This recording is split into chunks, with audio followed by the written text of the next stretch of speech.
श्री राधा मोहन सिंह। अध्यक्ष महोदया,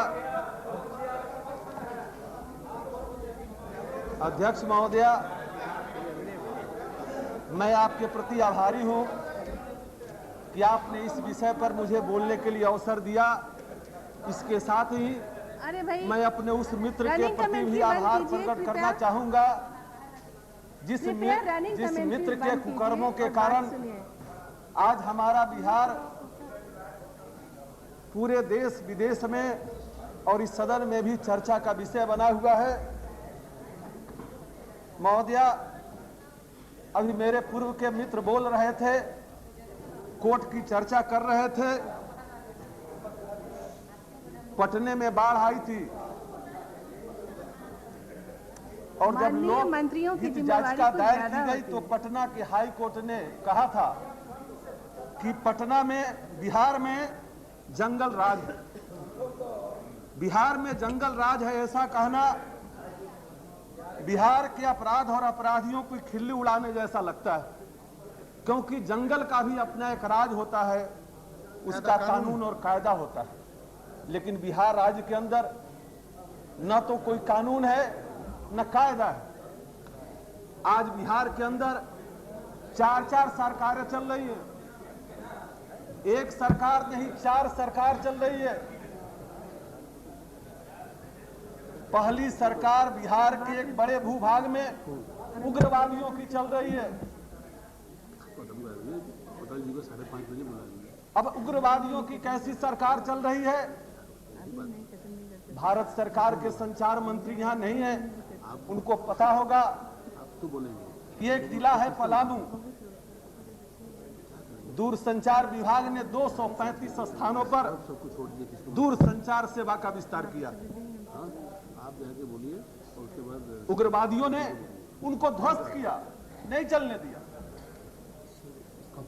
उग्रवादियों की सरकार बिहार के एक बड़े भूभाग में और खास करके उस भूभाग में जहां गौतम बुद्ध और महावीर जैन ने अहिंसा का संदेश दिया था।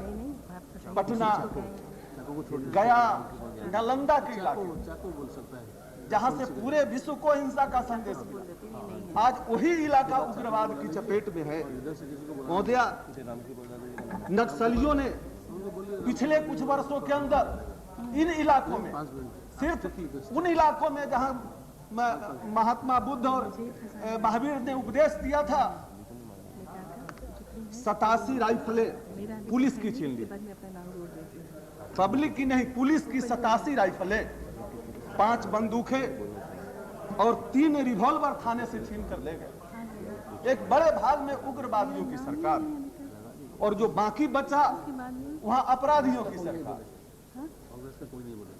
महोदय, मैं प्रधानमंत्री जी के सामने, सरकार के सामने सारी घटनाओं का जिक्र तो नहीं कर सकता, लेकिन मैं खुद जहां से चुन कर आया हूं, मोतिहारी से, पिछले 21 तारीख को दिन दहाड़े पंजाब नेशनल बैंक में 18 लाख की डकैती हुई।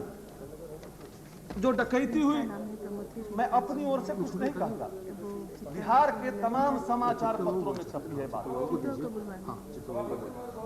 और जो कुछ समाचार पत्र में छपा है पूरे को पढ़ नहीं सकता, लेकिन उसके कुछ अंश को बिना पढ़े रह भी नहीं सकता। उसी अखबार में ये छपा है आज में हिंदुस्तान में कि उक्त अपराध कर्मी पुलिस तथा पत्रकारों के समक्ष जो बयान दिया, जो अपराध कर्मी पकड़ा गया, उसमें बताया कि बिहार की सत्ता के शीर्ष पर बैठे एक राजनेता के साले विधान परिषद का संरक्षण प्राप्त है तथा इसकी एवज में लूटी गई राशि का 20% हिस्सा उक्त राजनेता को दिया जाता रहा है। अपराध कर्मी गौरव ने यह भी जानकारी दी कि उसे चंपारण जिले के कई साथी अपराध कर्मियों तथा राज्य के कई जिलों में पदस्थापित पुलिस के कई आला अधिकारियों समेत अनेक राजनीतिक हस्तियों से उसके गहरे ताल्लुक। इन अपराध कर्मियों के पकड़े जाने की खबर जो राजधानी पटना पहुंची, त्यों ही वहां कई बहुचर्चित नेताओं एवं पुलिस अधिकारियों के फोन की घंटियां जिला पुलिस की यहां बजने लगी। इसमें उक्त विधान परिषद का नाम ऊपर बताया जाता है। बताते हैं कि उक्त पार्षद ने पुलिस को पुलिस के शीर्ष इन अपराधियों को छोड़ने तथा उसकी पिटाई नहीं करने का निर्देश दिया, अन्यथा नौकरी गंवाने की धमकी दी। कुछ लोग कहते हैं कि बिहार में राज बदल गया। हाँ, बदलाव जरूर हुआ है। कल तक कोई मुख्यमंत्री का साला था तो आज मुख्यमंत्री का भाई है, यही बदलाव हुआ है। कल तक कोई मुख्यमंत्री था तो आज मुख्यमंत्री का वो पति है, पत्नी है। नहीं, कल तक जो मुख्यमंत्री था आज मुख्यमंत्री का पति है। और कोई यदि कल तक मुख्यमंत्री की पत्नी थी तो आज मुख्यमंत्री है। मुख्यमंत्री। यही बदलाव हुआ है बिहार का। ये अपराधियों का राज। हमारे पप्पू यादव जी चर्चा कर रहे थे और बता रहे थे कि राज भवन के सामने क्या हो रहा था। कई मित्र उसका विरोध कर रहे थे, लेकिन आप अखबार उठाकर देखिए, अखबार के पन्नों को पढ़िए। 25 जून के जनसत्ता में जो कुछ छपा है उसको कैसे झुटलाया जा सकता है। और लिखा है कि लालू के समर्थन में राजभवन के सामने भुजाली और गड़ासे लहराए। और इतना ही नहीं, जब 26 जून का जनसत्ता आप पढ़ेंगे तो उसमें मुख्य पृष्ठ पर लिखा हुआ है कि इन दिनों तलवार की धार पर चल रहा है पटना के पत्रकार। अब ये बातें मैं अपनी ओर से नहीं कर रहा हूं, फोटो छपते हैं, ये सारी बातें अखबार में। और खुद वहां जो मुख्यमंत्री थे कहते थे कि राज करब तो ठोक के करब और नाश करब तो ठोक के करब। अब ये देश का दुर्भाग्य है कि इतनी बातें देश के सरकार को समझाने के लिए इतने लोगों को कसरत करना पड़ रहा है। ये सारी बातें। और अभी चर्चा हो रही थी, वहां के मुख्यमंत्री कह रहे थे, क्या बोल रहे थे, अभी जो बोल रहे थे देवेंद्र जी, कि बोलते हैं कि सद्दाम हुसैन। उपाध्यक्ष महोदया, मैं प्रधानमंत्री जी और सरकार को बताना चाहता हूं कि वो भले अपने को सद्दाम हुसैन कहते हो, लेकिन पूरे बिहार के अंदर उनका चरित्र बदमिजाज अफिर की तानाशाह ईदी अमीन की तरह आज स्थापित हो चुका है। ईदी अमीन की तरह स्थापित हो सकता है और इस सच को झुटलाया नहीं जा सकता। मुख्यमंत्री जी या उनके मित्रों को सत्य बातें कटु लगती है और इसलिए स्वाभाविक है कि कुछ अपनी आवाज कटु सत्य सुनने के बाद उठाते हैं। इसमें उनका कोई कसूर नहीं। अभी बिहार के अंदर जो कुछ आज हो रहा है, उग्रवादियों ने किस प्रकार से पटना गया रेलखंड को डायनामाइट से उड़ाया था, अभी तो चर्चा चल रही थी दुर्घटनाओं।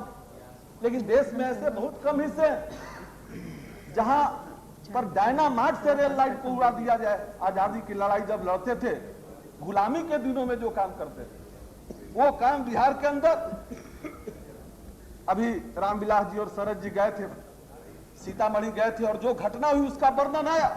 वो चिंता का विषय नहीं है। चिंता का विषय है कि उसके बाद इसी सदन के माननीय सदस्य खगड़िया में सम्मेलन करते थे, और उस घटना के बाद 22 तारीख के अखबार में छपा कि किसी कीमत पर खगड़िया में अब रामविलास और शरद को नहीं आने देंगे।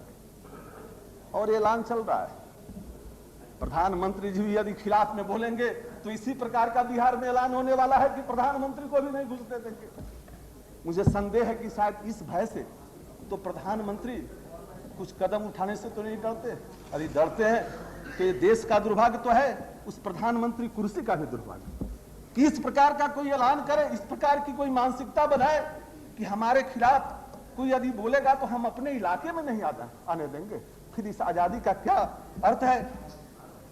पूरे देश में साधारण और अपराधी कारागार में होते हैं। साधारणतया जो अपराधी होते हैं वो कारागार में होते हैं, और जो कानून के मानने वाले लोग होते हैं वो स्वच्छंद रूप से विचरण करते हैं। लेकिन हमारे यहाँ बिहार के कई इलाकों में उल्टी स्थिति है कि जो कानून को मानने वाले लोग हैं शाम 6 बजे के बाद घरों में बंद हो जाते हैं और अपराधी बिल्कुल स्वतंत्र रूप से विचरण करते हैं। चंपारण के इलाके में, चंपारण की चर्चा देवेंद्र जी कर रहे थे, महात्मा गांधी ने जहां से आजादी के लिए लड़ाई का बिगुल बजाया था, उसकी क्या हालत है आज। पटना गया, जहानाबाद की क्या हालत है। जंगल से भी बदतर स्थिति आज बिहार की हो गई। बिहार के अंदर जितनी घटनाएं हो रही हैं, अब ऐसा तुगलक के जमाने में सुनते थे कि राजा जो तुगलक था अपने अनुयायियों को कहता था कि चलो दिल्ली से दौलताबाद, तो वहां चले जाते थे बिना सोचे विचारे, और फिर वहां से लौट के आते थे। अब बिहार में एक बार चर्चा चली कि रैली जो शब्द है ये स्त्रीलिंगवाची है और इसमें पूरा जोश नहीं आता, इसलिए इसको पुल्लिंगवाची बनाना है तो उसको रैला बना दिया। स्त्रीलिंगवाची शब्द है रैली, तो इसलिए इसको माननीय हमारे बोलने और कोई नोट कर रहा है, कोई नोट नहीं कर रहा है। मंत्री महोदय कृपया अपनी जगह लें और कम से कम ऐसी गंभीर चर्चा है उसका नोटिंग लेने वाला कोई नहीं। नहीं, वो मंत्री लोग वैसे ही बैठे हुए हैं, आप लोग नोट करते जाए।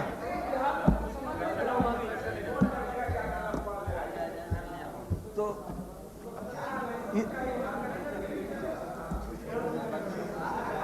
कांति सिंह आ गई, नोट कर रहे हैं। जैना जी, सीरियस नहीं है साहब, जैना जी सभी डिबेट के बारे में मंत्री मंत्री जी सीरियस ही नहीं है, आते जाते रह रहे हैं। हाँ हाँ आपसे व्यवस्था क्या प्रार्थना है आपसे। मंत्री जी सीरियस नहीं है, कभी आ रहे हैं कभी जा रहे हैं। ये पर गृह मंत्री नहीं हो रहे थे। जैना साहब, जैना साहब, जैना साहब, नोटिंग कौन ले रहे हैं?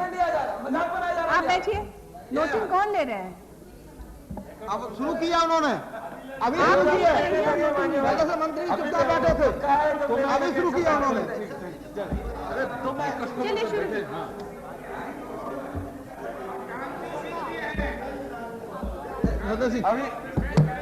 अभी मैं बिहार के अपराध की चर्चा कर रहा था, इसके विस्तार में मैं नहीं जाना चाहता, लेकिन सदन को आपके माध्यम से मैं ये बताना चाहूंगा कि सिर्फ 1991 से 94 तक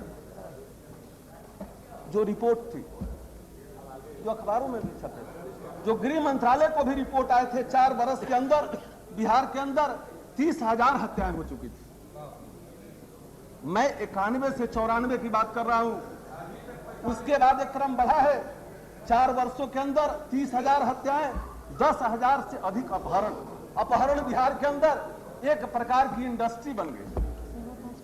ये 6 वर्षों से 7 वर्षों से जो बिहार में सरकार चल रही है, बिहार के तमाम उद्योग धंधे बंद हो रहे हैं बिजली के अभाव में, और एक इंडस्ट्री जो बहुत फला फूला, अपहरण तो 4 वर्ष के अंदर 10,000 से अधिक अपहरण, 3,000 से ज्यादा डकैती और 65 से ज्यादा नरसंहार पिछले 4 वर्ष के अंदर हो चुका था। 65 से ज्यादा नरसंहार और 558 से ज्यादा सांप्रदायिक दंगे हो रहे। सांप्रदायिकता के खिलाफ लड़ता है, लेकिन पूरे देश में 1990 से 94 के अंदर सबसे ज्यादा दंगा बिहार के अंदर है। अब बिहार की जो आपराधिक स्थिति है, ये आज पूरे दुनिया के सामने, देश के सामने ऐसी स्थिति ला दिया है कि कोई भी बिहार का बिहारी जब बाहर जाता है, लोग पूछता है तो हमें शर्म से सर झुकाना पड़ता है। पूरे देश में विकास की गति बढ़ रही है और बिहार की क्या हालत है। अभी हमारी सरकार और बिहार की जो सरकार है उसके समर्थक मित्र अभी योजना में विश्वास करते हैं, योजना आयोग के रिपोर्ट में विश्वास करते हैं, तो उस पन्ने को उलटिए और देखिए कि पूरे देश के अंदर जो विकास की गति है बिहार में उसकी गाड़ी उल्टी है। पूरे देश की गाड़ी जा रही है आगे और बिहार के विकास की गाड़ी जा रही है पीछे। योजना आयोग की यदि माने तो बिहार के लोग अब 1990-91 के मुकाबले ज्यादा गरीब। इस दरमियान शासन जिनके हाथ में रहा है उन्होंने ऐसे ऐसे करतब दिखाए हैं कि जिसके कारण बिहार आज पिछड़ रहा है। 1990-91 में प्रति व्यक्ति राष्ट्रीय औसत 2199 रुपया था और 1994-95 के जो उपलब्ध आंकड़े हैं उस आधार पर ये 2449 रुपया हो गया। 1990 में 2199 रुपया और उसके बाद 5 वर्ष में 2449 रुपया। और बिहार में विकास की गाड़ी उल्टी चली। 1990-91 में 1004 और उसके बाद आज 1067 रुपया। अब देश में जिस गति से विकास की गाड़ी आगे, बिहार में पीछे, पप्पू अब जी, इसका कारण बहुत साफ है कि इतने सारे घोटाले हुए, विकास के योजनाओं के मद की राशि के घोटाले हुए, पैसे आप जाइए उत्तर बिहार में पिछले 7 वर्ष के अंदर किसी भी तटबंध की मरम्मती नहीं हुई, किसी नहर की मरम्मती नहीं हुई। अजीब राज बिहार और अजीब राजा बिहार का। पिछले 6-7 वर्षों में किसी तटबंध की मरम्मती नहीं, किसी भी नहर की मरम्मती नहीं। और अभी बाढ़ और वर्षा आई, और बाढ़ और वर्षा जब आई तो सदन को इस बात को जानकर आश्चर्य होगा कि बिहार के अंदर जो जल संसाधन विभाग के अभियंता प्रमुख हैं, जो बाढ़ नियंत्रण के प्रभारी हैं, उनका टेलीफोन 7 दिनों तक पटने के अंदर कटा रहा।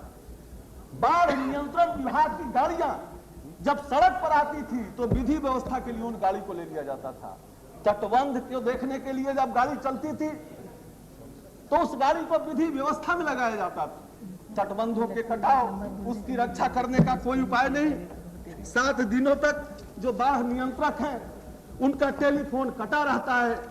और हमारे खुद मित्र राम कृपाल जी गुहार करते हैं कि पटना से पानी कैसे निकाला जाए। पटने में बड़ी लोकप्रियता है इनकी, गली गली में घूमते हैं पटना के अंदर, और इन्होंने गुहार लगाई थी मुख्यमंत्री जी से। जब पटना की जनता ने गुहार लगाया था, सुनवाई नहीं हुई, हाई कोर्ट का दरवाजा खटखटाया गया। हाई कोर्ट के आदेश से पटने का पानी निकलता है। यह है बिहार में विकास की गाड़ी के पिछड़ने का सबसे बड़ा नमूना। महोदय, महालेखा परीक्षक की फरवरी के पहले जो एक नई रिपोर्ट आई वित्तीय घोटालों के बारे में, यह तथ्य भी उल्लेखनीय है कि अधिकांश कोषागारों का कोई माई बाप नहीं है। ऐसा महालेखा परीक्षक की रिपोर्ट में है कि अधिकांश कोषागारों का कोई माई बाप नहीं, वर्षों से उनके लेन देन का कोई हिसाब किताब नहीं हुआ। मंत्रियों के वेतन भत्ते के नाम पर करोड़ों का निष्कासन हुआ। अपने आप में अजूबा राज है बिहार कि जहां मंत्रियों के वेतन और भत्ते के नाम पर फर्जी निकासी हुई करोड़ों रुपए। बाकी घोटाले छोड़ दीजिए, चारा घोटाला, फिर वो वर्दी घोटाला, दवा घोटाला, एक बहुत बड़ा घोटाला जो वहां सरकार है उसके जो मंत्री हैं उसके जो वेतन भत्ते के नाम पर जो घोटाले हुए। भारत के नियंत्रक महालेखा परीक्षक ने बिहार के मंत्रियों के वेतन एवं भत्ते के नाम पर करोड़ों रुपये के अवैध और धूर्ततापूर्ण निकासी का रहस्य उजागर किया है। मैं 2 मिनट समय लूंगा।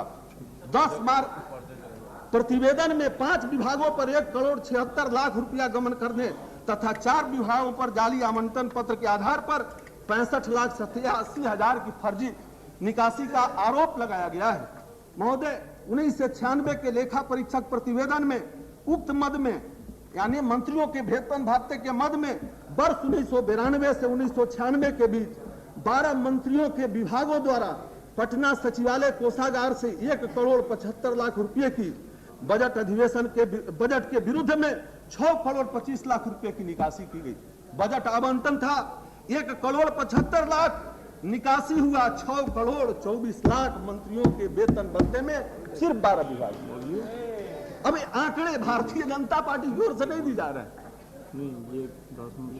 उजागर किया प्रतिवेदन में। इसी प्रकार की जो चर्चा है उसको देखने के बाद तो सर सन से झुकने लगता है। अब हमारे इस स्थिति में बिहार की जनता करा रही है, और हमारे कांग्रेस के मित्र जब भाषण कर रहे थे और उस भाषण को जब कोई बिहारी सुनता था तो उसे कितना कष्ट पहुंचता रहा हो। कह रहे थे कि हमारी गौरवशाली परंपरा है, और जब किसी पर आरोप लगा तो उसने रिजाइन किया। विचार नहीं किया कि इस देश में भ्रष्टाचार की जननी यदि कोई है तो यहां जो बैठी हुई कांग्रेस पार्टी है वो भ्रष्टाचार की जननी है। भ्रष्टाचारी शिरोमणि के रूप में यदि इस देश के अंदर कई नेता जाने जाते हैं तो उससे 99% नेता कांग्रेस के हैं। एक ही लालू जी दूसरे पार्टी के हैं, 99% कांग्रेस के नेता हैं। बड़े बड़े घोटाले किसके राज में हुए हैं? और लालू जी का समर्थन। पता नहीं आज बिहार विधानसभा के अंदर इन्होंने क्या किया, लेकिन कल बयान आया था कि राबड़ी देवी का समर्थन करेंगे। परिवर्तन हो गया है। कौन सा परिवर्तन हो गया है? कांग्रेस के नेताओं ने इस फोटो को देखा है, यदि देखा होगा तो यही परिवर्तन हुआ है। पटना के सचिवालय का एक फोटो है, मुख्यमंत्री खड़ी हैं, भूतपूर्व मुख्यमंत्री फोन उठाए हुए हैं। कांग्रेस के मित्रों बताओ, क्या यही परिवर्तन हुआ? यही परिवर्तन हुआ है? फिर दूसरा अखबार देखो, दूसरे अखबार में देखो कैसा परिवर्तन है। मुख्य पृष्ठ पर छपा है, मुख्यमंत्री बैठी हैं और पूर्व मुख्यमंत्री बैठे हैं।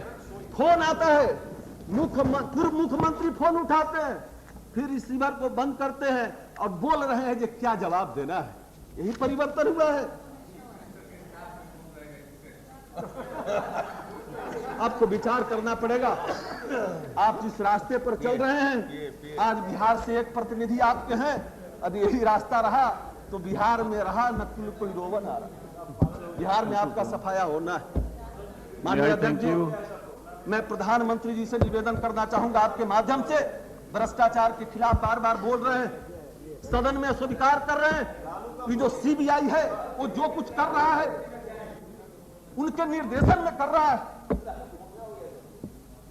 और बार बार प्रधानमंत्री जवाहरलाल नेहरू जी का नाम भी ले रहे हैं, बार बार नेहरू जी का नाम ले रहे हैं। मैं आपके माध्यम से उनके यहां संवाद पहुंचाना चाहता हूं। तू स्मरण करे कि जब प्रधानमंत्री जवाहरलाल नेहरू बने थे उस समय लॉर्ड माउंटबेटन थे यहां गवर्नर। Please conclude. मैं समाप्त कर रहा हूं। और जब पंडित जवाहरलाल जी ने लॉर्ड माउंटबेटन साहब से पूछा था, ये भ्रष्टाचार को दूर करने का क्या उपाय है, तो उन्होंने कहा था कि सीढ़ी को साफ करने के लिए देखते हो झाड़ू ऊपर से दिया जाता है। प्रधानमंत्री सबसे ऊपर बैठे, सीबीआई के निर्देशक को बदला, शर्मा जी को निर्देशक बनाया और शर्मा जी ने क्या बयान दिया, जो मंत्री हैं, बड़े बड़े लोग हैं, उनको हम गिरफ्तार नहीं करेंगे। यानी भ्रष्टाचार को मिटाने के लिए हम ऊपर से सफाई नहीं करेंगे, हम भ्रष्टाचार को मिटाने के लिए जो मुजरिम है उसको इस बात के लिए मोहलत देंगे कि तुम अपना जमानत करा के चले आओ। ये तो थाने के अंदर एक घटना होती है कि थाने का दरोगा किसी डकैत को पकड़ता है और फिर कुछ रिश्वत लेता है और उसको अवसर देता है कि तुम इतने घंटे में जमानत करा के चले आओ। ये थाने के अंदर होता है। इंडोनेशिया की घटना को स्मरण कराना चाहूंगा। राष्ट्रपति सुहार्तो के समय में जो घटनाएं घटती थी, जब उनके एक संबंधी चले गए थे विदेश के लिए पासपोर्ट बनाने के लिए, इस घटना का जिक्र हाल में अखबार में आया है। Please conclude now. सरकार जाले ने उनसे घूस मांगा, उसने कहा कि मैं तो राष्ट्रपति का संबंधी हूं, तो कहा कि भाई तुम रिश्तेदार हो उनके, तो ये अच्छी बात है, दो ये पैसा तुम्हारे रिश्तेदार के यहीं पहुंचने वाला है, यानी उसी घर में जाने वाला है। और उसने ये बात जाकर राष्ट्रपति को बताई। इस प्रकार की कई घटनाएं जब वहां पर हुई, जब जन आंदोलन हुआ तो वहां का भ्रष्टाचार दूर हुआ। माननीय प्रधानमंत्री जी, बोलना अच्छी बात है, बोलिए जरूर, लेकिन कुछ करिए। इसी विनती के साथ मैं अपनी बात समाप्त करता हूं। Thank you.